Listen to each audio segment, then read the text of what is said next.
ఓం నమో భగవతే వాసుదేవాయ. ఓం నమో భగవతే వాసుదేవాయ.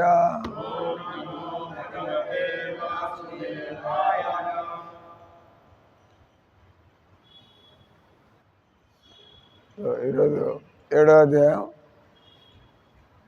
నిన్నటి శ్లోకం తర్వాత శ్లోకం 27. ఈర్ష్యా ద్వేష సముత్తేన ఈర్ష్యా ద్వేష సముత్తేన ద్వంద్వ మోహేన భారత. ద్వంద్వ మోహేన భారత. సర్వభూతాని సమ్మోహం. సర్వభూతాని సమ్మోహం. సర్గే యాంతి పరంతప. సర్గే యాంతి పరంతప. ఈర్ష్యా ద్వేష సముత్తేన ద్వంద్వ మోహేన భారత.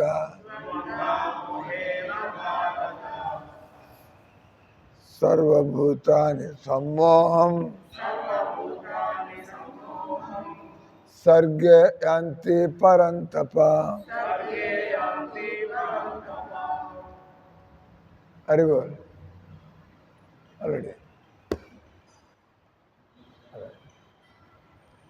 అనువాదం తాత్పర్యం శ్రీల ప్రభుపాదకి.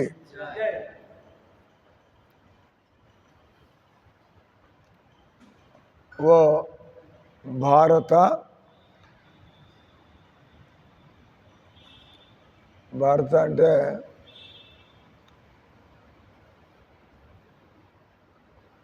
విశ్వామిత్రుడు శకుంతలకి పుట్టినటువంటి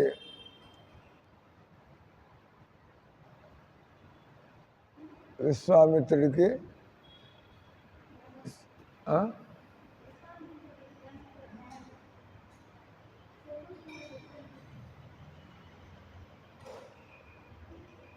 విశ్వామిత్రుడికి మేనక్కి పుట్టినది శకుంతల. విశ్వామిత్రుడికి మేనక్కి మేనకొచ్చి ఇంద్రలోకంలో అప్సరస. విశ్వామిత్రుడు ఆయన ఒక తపస్వి. మనందరిలాగా ఆయన తపస్సు చేసి బ్రహ్మర్షి అంటే ఆధ్యాత్మిక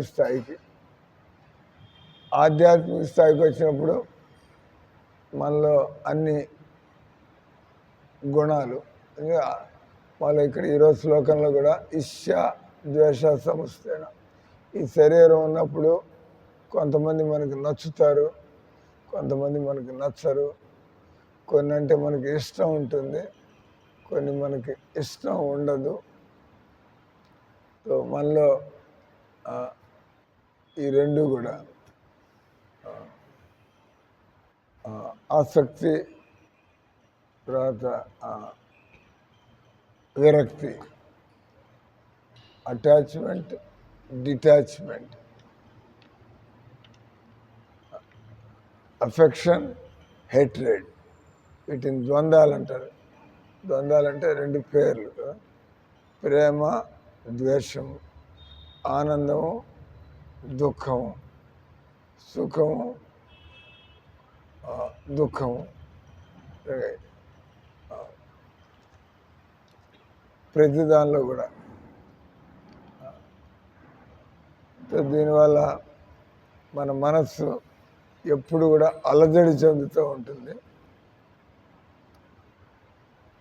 విశ్వామిత్రుడు ఆయన వశిష్ఠముని గమనించాడు. ఈ వశిష్ఠముని ఆయన ప్రశాంతంగా బతుకుతున్నాడు, ఎలాంటి కంప్లైంట్స్ లేకుండా. నా మనసు మాత్రం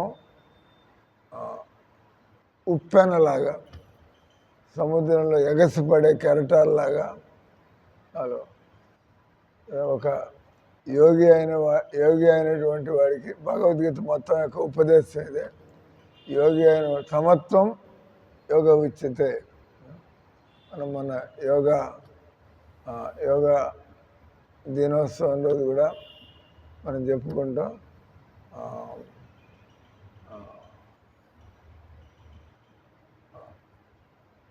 పడిత శ్లోక 2వ అధ్యాయంలో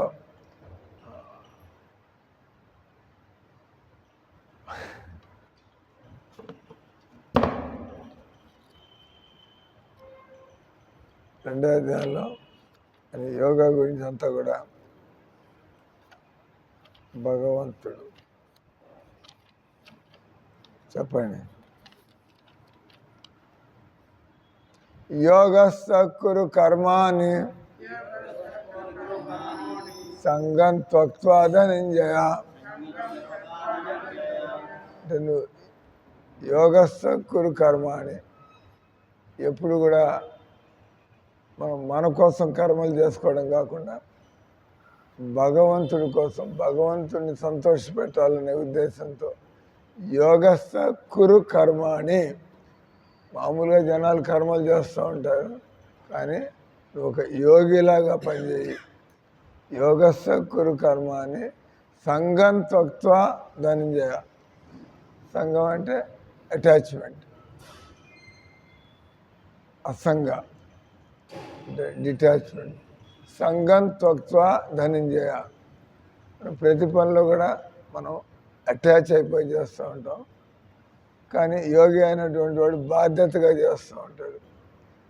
అది పని అవుతుందా లేదా, నాట్ వరీడ్, నాట్ బాదర్డ్. నేను ఇది ఒక మంచి పని భగవంతుడి కోసం, నేను దీన్ని ప్రయత్నం చేస్తాను.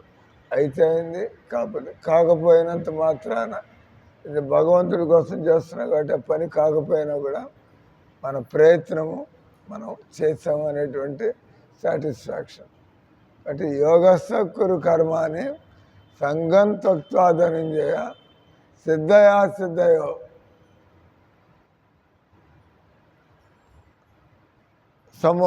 సిద్ధయా సిద్ధయో సమభూత్వా సమత్వం యోగ ఉచ్యతే.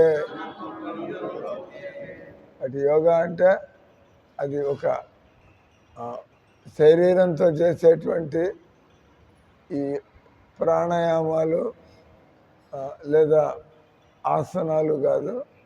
బహుశా అవి మన శరీరాన్ని స్థిరపరచడానికి అవి ప్రారంభంగా, దాని అంటే వార్మప్ అంటాం.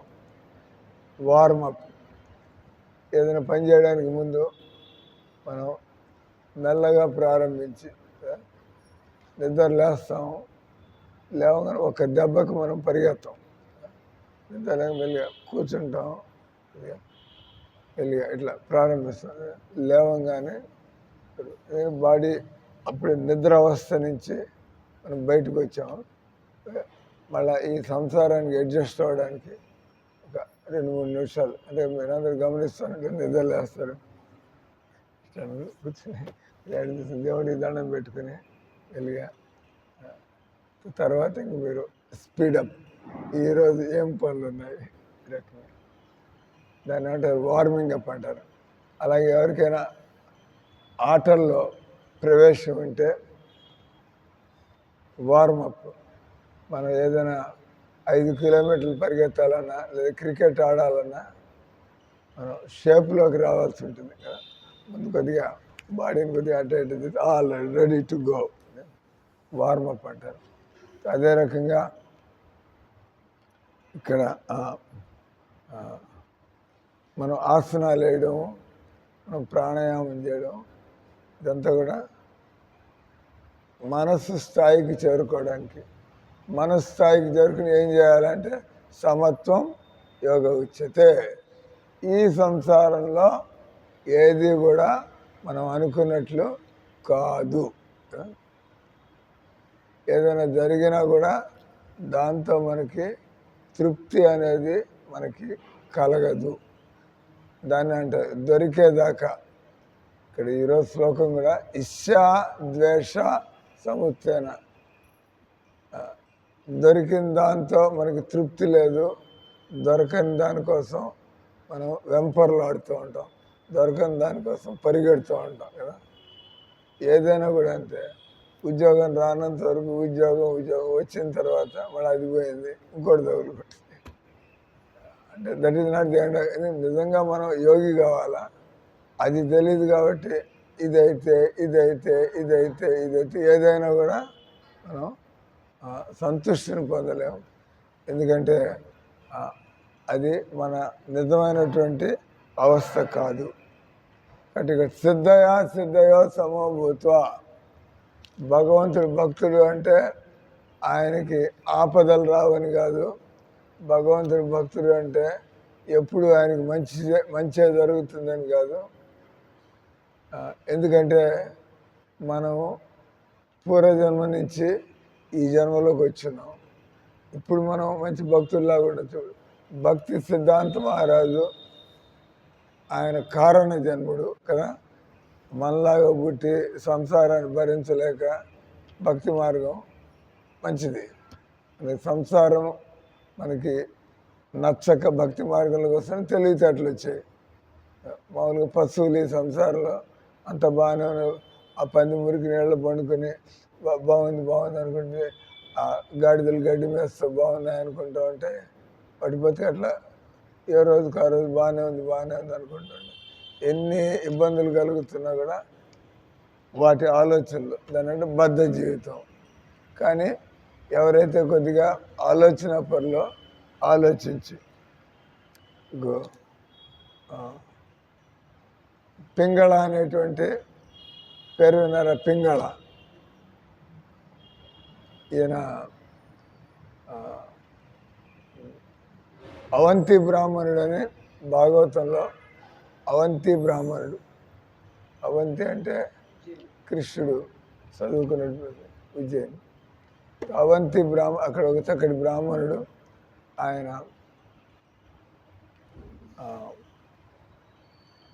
ఈ విధంగా ఆయన అన్నీ చూశాడు. వ్యాపారాలు, కుటుంబాలు, డబ్బు ఇవన్నీ. చివరికి ఆయనకి జీవితం అంటే విరక్తి కలిగింది. విరక్తి కలిగి ఆయన ఇల్లు వాకిలు వదిలిపెట్టి, తర్వాత ఎవరు గురువు దొరకాలి కదా. ఈ సంసారం అంటే విరక్తి కలిగింది. ఎప్పటికి కూడా తృప్తి చెందనటువంటి అగ్ని వలె దహిస్తూ ఉంటుంది జీవితం. అంటే ఆయన వైరాగ్యం కలిగింది కాబట్టి ఆయనకి జ్ఞానం కలగడం ప్రారంభమైంది. ఆయన 24 మంది గురువులు. అంటే ఏది చూస్తే ఆకాశాన్ని చూస్తే ఈ ఆకాశం నుంచి ఏం నేర్చుకోవాలి, భూమిని చూస్తే ఏం నేర్చుకోవాలి, వాయువుని చూస్తే తర్వాత కొండను చూస్తే దాని నుంచి ఏం నేర్చుకోవాలి, కొండ చిరువని చూస్తే దాని నుంచి ఏం నేర్చుకోవాలి. పింగళ అనే ఒక వేశ్య, తర్వాత ఇట్లా ఒంటరిగా ఉన్నటువంటి స్త్రీ, ఆమె నుంచి ఏం నేర్చుకున్నారు. మనం ఇంతకుముందు చదివాది ఇక్కడ.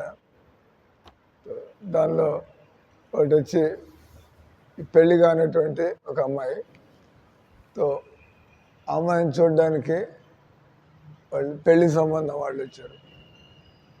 పెళ్లి సంబంధం అమ్మాయి తెలుసు, పాప తల్లిదండ్రులు ఇంట్లో లేరు, వాళ్ళంతా డబ్బున కుటుంబం ఏం కాదు. కానీ అమ్మాయికి తెలివితేటలునే. అరే నన్ను చూడడానికే లేదా ఈ మన పెళ్లి సంబంధం వాళ్ళు వచ్చారు. ఆమె ఏం చేస్తుంది, వాళ్ళంతా బాగా చూసుకుని ఇంట్లో ఆమె బియ్యం దంచుతుంది. బియ్యం దంచుతుంటే గాజులు కానీ కదులుతాయి కదా, శబ్దం అవుతుంది. ఓ వీళ్ళింట్లో పని వాళ్ళు లేరా, ఈ అమ్మాయి ఇంటి పనులన్నీ చేయాల్సి వస్తుందా అని అట్లా ఈ అమ్మాయికి ఆలోచన వచ్చింది. అంటే మెల్లిగా నాలుగు గాజులు ఉన్నాయి, మట్టి గాజులు. ఒక గాజు తీసేస్తుంది. ఆఖరికి ఒక్క గాజు ఉన్నప్పుడే శబ్దం రాకుండా. దాని అర్థమైంది, మనుషులు 10 మంది ఒక చోటు ఉన్నారంటే కొద్దిగా ఈ అనవసరమైన మాటలు కానీ లేదా కొద్దిగా తేడాలు కానీ గొడవలు కానీ మనం ఒంటరిగా ఉన్నప్పుడే ప్రశాంతంగా ఉంటాం అనేది అక్కడ లెసన్ కదా జీవితంలో. అలా ఈ పింగళి వేశ్య, వేశ్య అంటే ఆమె ఆ రోజుల్లో వేశ్య వృత్తి అనేది ఉండేది. ఆ రోజుల్లో ఆమె రోజు సాయంత్రం అయ్యేప్పటికీ బాగా అంతా ముస్తాబయ్యి, ఈరోజు ఎవరైనా నాకు మంచి కస్టమర్ దొరుకుతాడు, ఆయన నన్ను చూసి సంతోషపడి నాతో రాత్రి గడిపి నాకు అంతా ఇంత డబ్బులు ఇచ్చి వెళ్తాడు. ఆమె జీవితం. ఆ రోజు కర్మగాలి ఎదురు చూస్తే ఎంతమంది మగవాళ్ళు అట్ట పోతున్నారు, కానీ ఈమె దగ్గరికి మాత్రం రావటం లేదు. వాళ్ళు అటు వెళ్ళిపోతున్నారు, ఇటు పోతున్నారు. ఆమె పాపం రాత్రి 11 అయింది. ఇప్పుడు సాయంత్రం 5 గంటల నుంచి అక్కడ నిలబడి, ఎప్పుడైనా వెళ్ళారు మీరు రెడ్ లైట్ ఏరియాకి? రెడ్ లైట్ ఏరియాస్ అంటారు. ఈ బాంబే, ఢిల్లీ, పొరపాటు మాకు తెలియక అట్నుంచి కారులో పోతుంటే మనకి అది తెలిసిపోతుంది, ఏదో భిన్నంగా ఉంది ఏరియా. దాన్ని రెడ్ లైట్ ఏరియా అంటారు. రెడ్ లైట్ ఏంటంటే ఆడవాళ్ళంతా ఆ తలుపుల దగ్గర నిలబడి, మామూలుగా అయితే ఆడవాళ్ళు ఎవరు మగవాళ్ళని రండి అదొక వ్యాపారం కాబట్టి, అది వ్యాపారం. ఆ ఇంట్లో ఆమె, ఈ ఇంట్లో ఈమె, అందరు కూడా నా దగ్గరికి రా నేను బాగున్నా అన్నట్టుగా అని. ఈ విధంగా ఈ పింగళ, ఈ వేశ్య పేరు పింగళ. అక్కడ నిలబడి పాపం 5 గంటల నుంచి అంత ఫేస్ పౌడర్ కొట్టుకొని అంత ఏని చేసుకొని 5 గంటల నుంచి రాత్రి 11 అయింది, కానీ ఎవరు కూడా రాలేదు నా దగ్గరికి. ఆమెలో ఆలోచన, జీవితం అంటే విరక్తి కలిగింది. ఈమె బతుకంతా ఎవడొస్తాడు నా దగ్గరికి కానీ ఎదురు చూస్తూ కూర్చోవాలి, నాకు ఈ బతుకే అవసరం లేదు ఈ విధంగా అని చెప్పి. ఆ విధంగా రాగానే ఆమె నిశ్చింతగా చక్కగా వచ్చి ఆమె సుఖంగా నిద్రపోయింది. ఇంతకుముందంతా అంటే బయట వెతుకులాట ఉన్నంత వరకు మనిషికి మనశ్శాంతి కానీ సుఖం కానీ కదా. బయట నుంచి ఎలాంటి ఆశలు పెట్టుకోకపోతే మనిషి సుఖంగా, లేకపోతే ఎప్పటికప్పుడు మనసు తొలుస్తూ ఉంటుంది, అది కావాలి అది దొరకలేదు అని చెప్పి. దాని నుంచి ఇక్కడ మనం చెప్పుకుంటుంది, యోగస్థ కురు కర్మాని సంగం త్యక్త్వా ధనంజయ సిద్ధయో సమోభూత్వ సమత్వం యోగ ఉచ్యతే. జీవితంలో ఏది కూడా మనం అనుకున్నట్టుగా జరగదు, కానీ యోగి అయినటువంటి వాడు ప్రతిదాన్ని కూడా ఇది భగవంతుడికి దగ్గర అవడానికి ఇది ఏ విధంగా నాకు అనుకూలంగా ఉంది, ఏది జరిగినా కూడా. ఇప్పుడు ఉదయం నాకు తలకాయ బయలింది నుంచి నిమిషంలో జీవితంలో ఏదైనా జరగచ్చు. కాబట్టి మనం జాగ్రత్తగా భగవంతుని భక్తి చేయాలా. బాగా మన దెబ్బ తగిలితే కుయ్యో మొర్రో అనుకుంటాం, కానీ మనం అదే పరిస్థితిని భక్తికి అనుకూలంగా మార్చుకోవచ్చు. ఏ క్షణం ఏమైనా కావచ్చు, కాబట్టి నేను భక్తి సీరియస్గా చేసుకుంటూ ఉండాలా. ఇది మనకేం గ్యారెంటీ లేదు, అంత జీవితం అంతా స్మూత్గా నడుస్తుంది. మనం ఆఖరి దాకా వీ డోంట్ నో ఏ క్షణం అవుతుంది. అరంగా భక్తులైనటువంటి వాళ్ళు సమత్వం యోగ ఉచ్యతే. ప్రతి దానిలో కూడా భగవంతుడికి అనుకూలంగా వాళ్ళు ప్రతి పరిస్థితిని వాళ్ళు మలుచుకోగలుగుతారు. అదే రకంగా మనం ఇంకోటి చెప్పాము, యోగా కర్మసు యోగా కర్మసు కౌశలం. యోగ కర్మ కౌశలం అన్నాడు. సమత్వం యోగ ఉచ్యతే. ఈక్విపాయిజ్డ్, ఇంగ్లీష్లో ఈక్విపాయిజ్డ్ అంటే అన్ని పరిస్థితుల్లో మనం అలజడి చెందకుండా ఉండడం, అటువంటి వాడిని యోగి అంటారు. అంటే ఇది ఒక ఎదిగినటువంటి పరిపక్వం పొందినటువంటి మనస్సు యొక్క స్థితి ఇది. బట్ ఈరోజు ఈ 7వ అధ్యాయం 27వ శ్లోకంలో కూడా మనం ఇప్పుడు ఇక్కడ భగవంతుడు ఏం చెబుతున్నాడో చూద్దాం. దానికి ముందు ఈ 2 శ్లోకాలు మళ్ళీ ఒకసారి అనండి. యోగస్థ కురు కర్మాని సంగం త్యక్త్వా ధనంజయ సిద్ధయా సిద్ధయో సమో భూత్వా సమత్వం యోగ ఉచ్యతే. బుద్ధియుక్తో జహాతిహ ఉభే సుకృత దుష్కృతే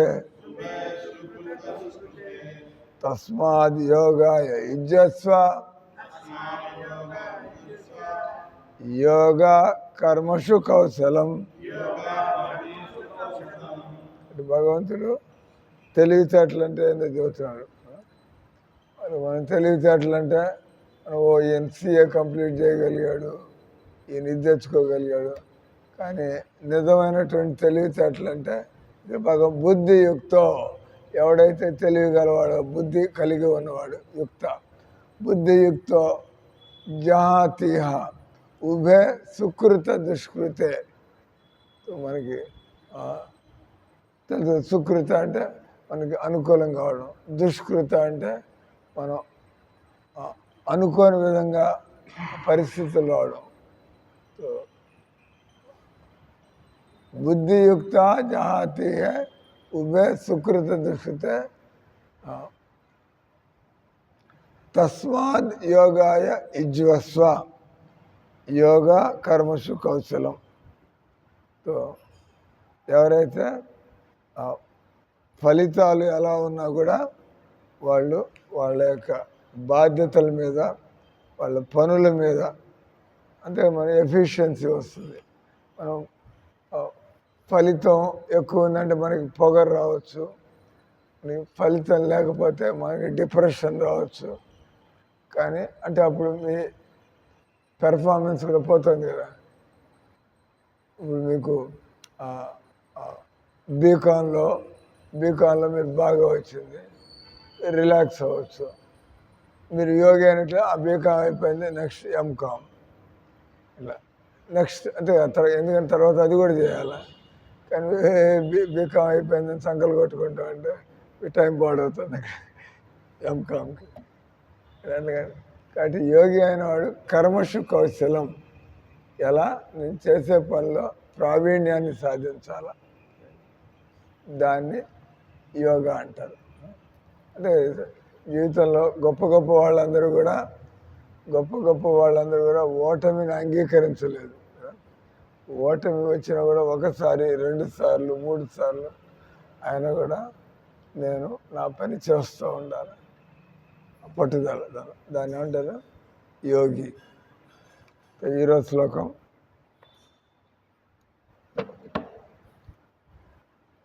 ఓ భారత, మనం చెప్పుకుంటుంది దాని గురించి విశ్వామిత్రుడు మేనక వాళ్ళ ద్వారా విశ్వామిత్రుడు ఆయన 26,000 సంవత్సరాలు అడవిలో కూర్చుని ఆయన చాలా గట్టిగా తపస్సు చేశాడు. ఎవరైనా కూడా తపస్సు చేస్తున్నా కానీ భక్తి చేస్తున్నా కానీ భగవంతుడు పరీక్షలు, అది పాస్ అయితే నెక్స్ట్ స్టేజ్, ఓకే నువ్వు దీనికి పడిపోలేదు అంటే ఆల్రైట్, దీనికి పడిపోలేదు. దాని ఏమంటారు కామిని కాంచన లాభ పూజ ప్రతిష్ట. ఎవరైనా కూడా ఆధ్యాత్మిక జీవితంలో ఎవరైనా పోతున్నప్పుడు మొదట్లో ఏమంటే వస్తుంది కామిని, జీవితంలో. మీలో మీరు సుఖంగా ఉండాలంటే మధ్యలో ఇంకో ఆమె ఎవరో మీ జీవితంలోకి ప్రవేశిస్తుంది. మీ జీవితంలో ప్రవేశించి మన ఇద్దరం కలిసి బాగుండొచ్చు కదా. కలిసారంటే మీ గొడవలు కూడా మా గొడవలు అవుతాయి, తప్పదు అది కదా. అంటే ఇప్పుడు కలిసా అంటే వాళ్ళ సమస్యలు కూడా మనం అంటే మన సంబంధంలో ఉండి ఇప్పుడు తలనొప్పి ఏడుస్తూ ఉంటే నాకెందుకు వచ్చింది అంత ఒప్పుకోరు. అది సంబంధంలో ఉన్నారంటే మనం వచ్చి పలకరించడం ఇవన్నీ చేయాలి కదా. అంటే ఇక్కడ విశ్వామిత్రుడు ఆయన బయటంతా చెప్పాం కానీ జీవితం అంటే విరక్తి కలిగింది, వచ్చి కూర్చున్నాడు. తపస్సు చేసి ఆనందం అనేది బయట వెతకూడదు, నేను నాలోనే పొందవలసినటువంటి వస్తువు ఆనందం అనేటువంటిది. కూర్చుని 26,000 సంవత్సరాలు ఆయన తపస్సు చేశాడు. ఆయన తపస్సు చేసిన తర్వాత శక్తులు వస్తుంటే ఇంతట్లో ఇంద్రుడు ఈయన చేసేది తపస్సు తాను ఆధ్యాత్మిక ఎదగడం కోసం. విశ్వామిత్రుడు ఇంద్రపదవిని ఇంద్రుడిని తరివేసి, అంటే వాడు ఒక ఎమ్మెల్యే ఆ పనులు ఈ పనులు చేస్తూ ఉంటాడు. ఇంకోటి ఎవడో కూడా నేను ఎందుకు కాకూడదు ఎమ్మెల్యే, ఆయన కూడా చీపురు పట్టుకుని ఆయన కూడా అది సమాజ సేవలో దిగుతాడు. ఒరే వీడవడ మరి కాంపిటీషన్ బయలుదేరాడు, నాకంటే కూడా గట్టిగా సమాజానికి సేవ చేస్తున్నాడు. ఇద్దరి మధ్య వస్తుందిగా స్పర్ధ, ఈర్ష లేదా పోటీ. ఇంద్రుడు అనుకుంటున్నాడు, ఇంద్రుడు ఈ విశ్వామిత్రుడు తపస్సు చేసి ఆయన నా ఇంద్ర పదవిని కాజేయాలని చూస్తున్నాడు. నాకు ఈయన గట్టిగా తపస్సులో గెలిచాడంటే ఈయన కూడా ఇంద్ర పదవి పొందేటువంటి అర్హత కలుగుతుంది అని చెప్పి ఈయన్ని తరివేయడం మేలని చెప్పి ఆయన. కానీ విశ్వామిత్రుడు ఆయన ఇంద్ర పదవి కోసం ప్రయత్నం చేయట్లేదు. అండ్ ఆయన ఎన్ని చూశాడు, ఇది బ్రహ్మ తేజస్సులో ఉండేటువంటి గొప్పతనాన్ని చూశాడు. అంటే ఆయన ఇవన్నీ శాస్త్ర తేజస్సు అని వదిలిపారేశాడు. అంటే ఆయన ఈ పదవుల్లో నేను ఎప్పుడూ సుఖాన్ని పొందలేను, అంటే ఆయన ఇంద్ర పదవి కోసం ఏం తపస్సు చేయటం. కానీ ఇంద్రుడు అట్లా అని భగవంతుడి ఏర్పాటు. ఈయన తపస్సులో నిలబడడానికి ప్రయత్నం చేస్తున్నాడు. ఇంద్రుడిని మధ్యలో పెట్టి భగవంతుడు ఒక పరీక్ష పెట్టాడు. పరీక్ష పెడితే ఆయన ఒక ఈనాళ్ళ నుంచి ఒంటరిగా ఉంటున్నాడు. తర్వాత ఆయన మళ్ళీ అవి బాగానే ఉందేమో, నన్ను ప్రేమిస్తుంది, ఈమె నువ్వే నాకు అంతా అంటుంది అని మళ్ళీ ఆలోచన. బాగానే ఉంటుందేమో జీవితం, ఒక పెళ్ళంతా బతికితే బాగానే ఉంటుందేమో అని చెప్పాను. ఏం మళ్ళీ దానిలో దిగాడు. ఆ తర్వాత చిన్నపిల్ల పుట్టింది, శకుంతల పుట్టింది. ఇదెక్కడ గొడవరా బాబు, నీ 26,000 సంవత్సరాలు ప్రశాంతంగా ఓం నమో భగవతే వాసుదేవ ఇక్కడ పిల్లపం దాన్ని పాలు తీసుకురావాలా, దాన్ని కూర్చొని స్నానం చేయించాలా, దాన్ని ముడి కడిగి దాన్ని గుడ్డలు వేయాలా. ఇది ఎక్కడ గొడవరా. ఆ మేన కాస్త ఆమె వచ్చింది ఈయన పడగొట్టడానికి వచ్చింది, వీడంటే ప్రేమ కొద్దీ అని రాలా. ఆ మేనక ఆమె పని అయిపోయింది, వీడిని కాస్త రొంపిలో పడేసింది. నీ చావుని కాస్త మళ్ళా ఇంద్రలోకానికి వెళ్ళిపోయింది. కానీ ఈయన 26,000 సంవత్సరాలు తపస్సు చేశాడు కాబట్టి ఆయనకు అర్థమైపోయింది, ఎవడిని పోషిస్తాడు, ఈ పాప పుట్టిండొచ్చు, ఆ తల్లి అట్ట పారిపోతే నేను ఎందుకు పారిపోకూడదు చెప్పి పాప ముంచారు. ఆ పాపని కాస్త అక్కడే వదిలిపెట్టేసి అడవి మృగాల మధ్య వదిలిపెట్టేసి ఈయన కావాల్సిందే తపస్సు కదా. పొరపాటు జరిగింది, మళ్ళా ఆయన వెంటనే తన పొరపాటును సరి చేసుకొని తపస్సు కోసం ఆయన మళ్ళీ వెళ్ళిపోయినాడు విశ్వామిత్రుడు. ఈయన శాకుంతల అక్కడ వెళ్ళి పాపం చెట్లు, అంటే చిన్న చిన్న పిల్లలు ఎవరు లేకుండా ఉండని చూస్తే అందరికీ జాలి పుడుతుంది. అంటే బజార్లో నువ్వు పోతున్నావు అనుకో, రోడ్డు పక్కన చిన్న పిల్ల ఎవరు లేరు అక్కడ, ఎటు తిరిగి ఏడుస్తుంటే నువ్వు వెళ్ళిపోతావు పట్టుకుంటా, ఎవరు పాప కుక్కలు ఏమైనా చంపుకు తింటా ఏం పాడు. ఒక పంది పిల్లని చూసాం, చిన్న పంది పిల్ల తల్లికి దూరం అయింది. దాని వెనకాల 3-4 కుక్కలు పడ్డాయి దానికి. ఈ కుక్కలు దీన్ని బతకనీయవు అని మేము దగ్గరుండి ఆ కుక్కల్ని తరివేసి ఇది మరుగుతుంటే అక్కడి నుంచి అక్కడ తల్లి కూడా ఎతుకుతూ ఉంటుంది కదా, మెల్లిగా తల్లి పిల్లలు అక్కడి నుంచి అంటే తెలుస్తుంది పాపం ఈ 4 కుక్కల మధ్య ఈ పిల్ల పంది ఎక్కడ బతుకుతుందని చెప్పి. ఆ రకంగా యోగి అయినటువంటి తెలుసు, యోగి అయినటువంటి భగవంతుడి ఏర్పాటు అనేది ప్రతి ఒక్కళ్ళకి ఉంటుంది. కాబట్టి ఆయన ఆలోచించకుండా పాపం ఆ శకుంతల చిన్నపిల్ల ఆయన పట్టించుకోకుండా ఆయన వెళ్ళిపోతాడు.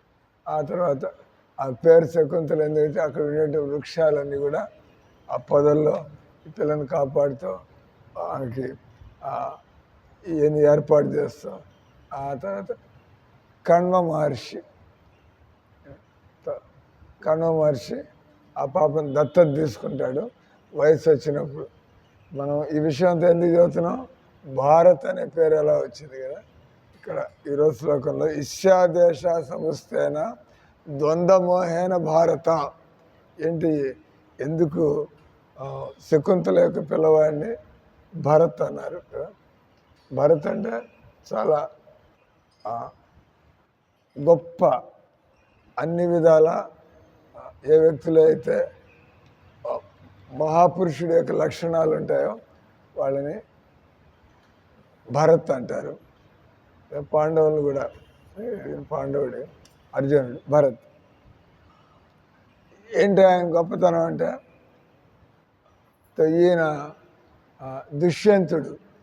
దుష్యంతుడికి శకుంతలకి పుట్టినటువంటి పిల్లవాడు భరతుడు. ఆ భరతుడు శకుంతల చూసుకుంటే ఆయన భరతుడు, ఈ దుష్యంతుడు వాళ్ళ ఆమె కూడా ఇట్టయింది. దుష్యంతుడు శకుంతలకి పిల్లను పుట్టింది, తర్వాత వదిలేసి రాజుగారు కదా ఆయన అడవిలో వేటాడడానికి వచ్చాడు. వచ్చేప్పుడు ఈయన శకుంతల మంచి వయస్సులో ఉంది, చాలా అందంగా ఉంది. అటు ఈయన రాజుగారు కాబట్టి ఆయన మోహించి గంధర్వ వివాహం చేసుకుని అతను ఈమెకు పిల్ల పుట్టాడు.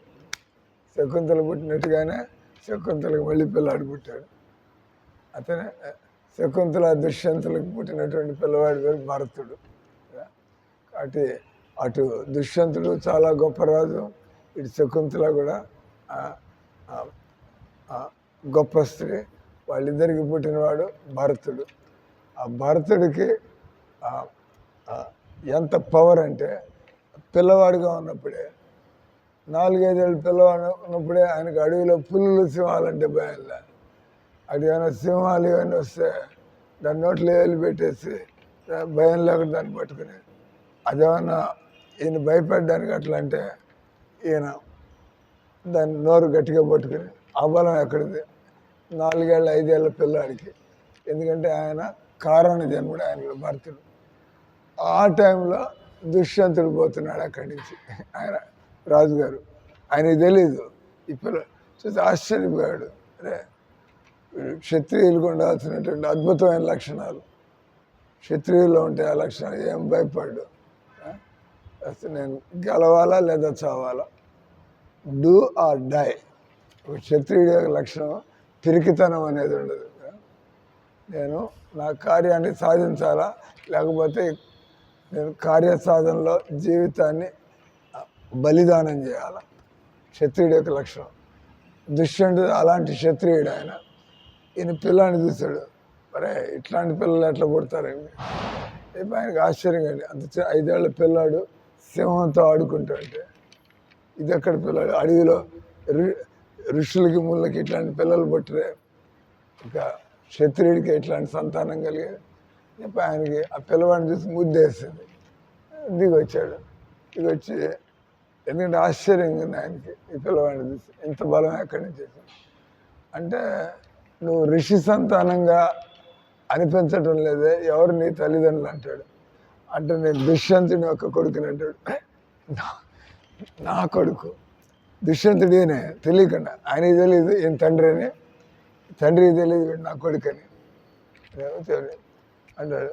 నువ్వు అడవిలో తపస్సు చేసుకునే ఋషులకి ఇలాంటి పిల్లలు పుట్టరే, నువ్వు ఎవరు పిల్లవాడు అంటాడు. అంటే దుష్యంతుడు అంటే అప్పుడు ఆయనకు తెలుసు వీడు నా కొడుకే అని చెప్పి ఎంత ప్రేమ అంటే మీ కొడుకు అని తెలిసిపోతే అమితమైన ప్రేమ అంతే కదా. నా పిల్ల ఒళ్ళో తీసుకోండి అంటే ఆయన మా అమ్మని పిలుచుకొస్తా అని చెప్పి అక్కడి నుంచి పారిపోతాడు. పారిపోయి ఏదో నేను ఆయన పిల్లాడు అంటున్నాడు, వాడు వచ్చాడు చూడని చెప్పి టాక్ ఆయన మళ్ళీ కలుసుకుంటాడు. ఆ రకంగా ఆయన్ని రాజ్యానికి తీసుకొచ్చుకుంటాడు. ఇక్కడ టైం అయిపోయింది.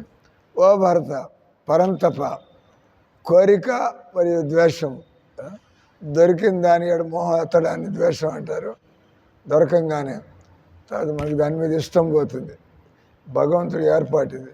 దొరకనంత వరకు దాని మీద మనకి ఎంతో మోహం కలుగుతూ ఉంటుంది. అది కావాలి అది కావాలి. అది దొరికిన తర్వాత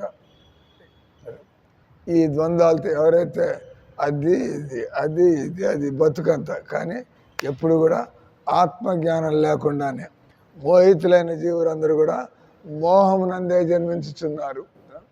అంటే మనకు ఒక గురువు అనేవాడు దొరికి మనకి విషయాలన్నీ చెప్పనంత వరకు ఎన్ని చేదు అనుభవాలు కలుగుతున్నా మనం పట్టువదలని విక్రమార్కుడిలాగా మళ్ళీ అదే దారి అంటే చూసిన దాన్నే మళ్ళా దాని వెనకాల పడిపోతూ ఉంటాం. హరే కృష్ణ హరే కృష్ణ కృష్ణ కృష్ణ హరే హరే హరే రామ రామ రామ హరే హరే.